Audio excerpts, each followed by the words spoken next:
Hi everyone, this is ECU Boot, and for today's videos, I'm going to show you a quick tutorial on how to reset the transmission control unit on almost every BMW model that are on the market.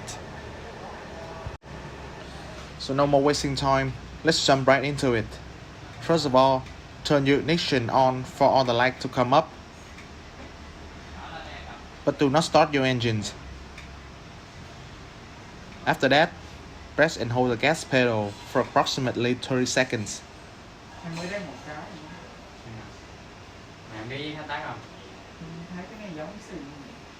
And remember to keep your feet on the acceleration pedal all the time.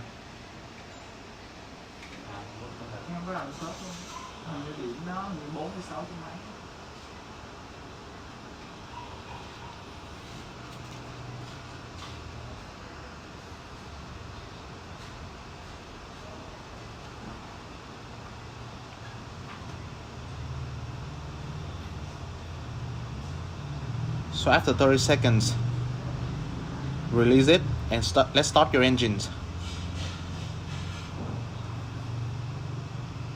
Okay, so at this point, your TCU has been resetted, and from now on, it will be smoother every time you shift, and your driving experience will be improved.